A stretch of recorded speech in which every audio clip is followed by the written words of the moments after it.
Assalamualaikum warahmatullahi wabarakatuh.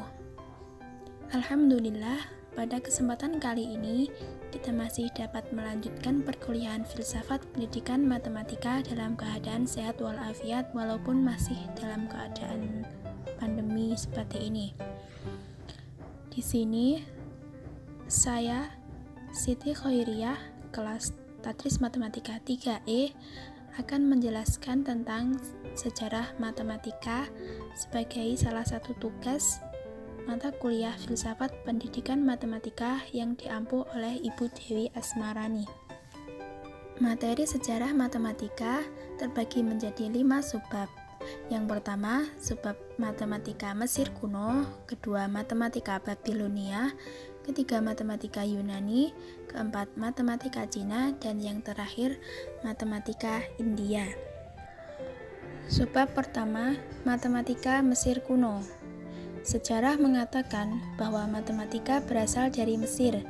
Sejarah penemuannya adalah saat invasi Raja Napoleon ke Mesir tahun 1798 ketika pasukan Napoleon kalah oleh armada Inggris dan memutuskan untuk meneliti aspek kehidupan bangsa Mesir kuno dan modern. Berdasarkan penemuan ini, matematika Mesir muncul akibat kebutuhan praktis. Karena peradaban Mesir yang terdapat di sepanjang sungai Nil yang setiap tahun banjir sehingga lahan bertambah atau berkurang. Aturan geometri yang dipakai untuk menentukan batas-batas ladang dan daya tampung lumbung. Selain itu, peradaban Mesir juga membutuhkan aritmatika sederhana untuk transaksi perdagangan, pemungutan pajak, menghitung bunga pinjaman, gaji, atau penyusunan kalender kerja.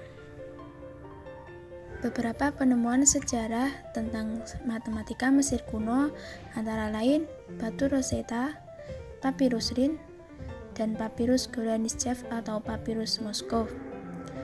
Batu Rosetta ditemukan oleh teknisi saat invasi militer yang digunakan sebagai penerjemah tulisan hieroglif.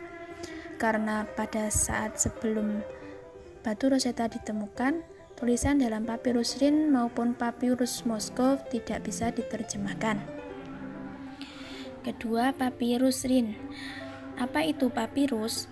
Papirus adalah alat tulis sederhana yang berasal dari kulit batang pohon yang dikeringkan dan dianyam, sehingga dapat digunakan untuk menulis.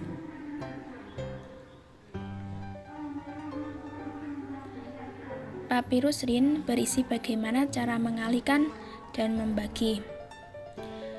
Yang ketiga, papirus Moskow, yang sebagian besar berisi soal cerita untuk memberi metode untuk memperoleh volume 5 terpenggal. Subbab yang kedua tentang matematika Babilonia. Dinamai matematika Babilonia karena peran Babilonia sebagai tempat belajar. Ditemukan lebih dari 400 lempengan tanah liat yang dibakar dan dijemur di bawah terik matahari dan bertuliskan tulisan berbentuk paku ketika tanah liat tersebut masih basah. Seperti pada gambar di samping, itu contoh angka dalam tulisan paku. Dalam lempengan tersebut sudah dibahas topik pecahan, aljabar, persamaan kuadrat, kubik, bilangan reguler, inverse perkalian, dan metode penyelesaian persamaan linear dan kuadrat. Selanjutnya, matematika Yunani yang dipelopori oleh Thales dan Pythagoras. Thales sendiri belajar matematika dari Babilonia, sedangkan Pythagoras belajar matematika dari pendeta di Mesir. Thales menggunakan geometri untuk menyelesaikan soal-soal hitungan ketinggian piramida dan jarak perahu dari garis pantai. Sedangkan Pythagoras mendakwa bahwa matematikalah yang menguasai semesta. Ia belajar matematika, geometri, dan astronomi dari pendeta Mesir. Keempat adalah matematika Cina. Catatan khusus penggunaan matematika Cina adalah sistem notasi posisional bilangan desimal. Hal ini terdapat dalam tulisan matematika Chou Pei Xuanqing.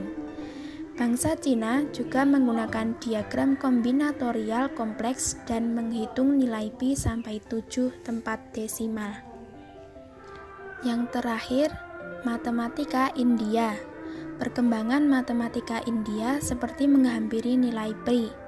Tulisan-tulisan yang berisi geometri yang menggunakan bilangan irasional, bilangan prima, aturan 3 dan akar kubik, menghitung akar kuadrat, mengkonstruksi luas lingkaran yang mendekati persegi, persamaan linear dan kuadrat, mengembangkan Pythagoras, memperkenalkan tabel trigonometri, teknik algoritma aljabar, persamaan diferensial, dan masih banyak lagi.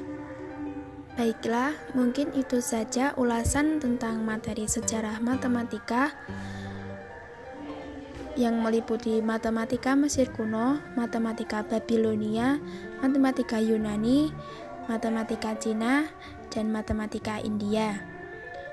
Mungkin itu saja yang dapat saya sampaikan. Terima kasih, semoga bermanfaat, dan wassalamualaikum warahmatullahi wabarakatuh.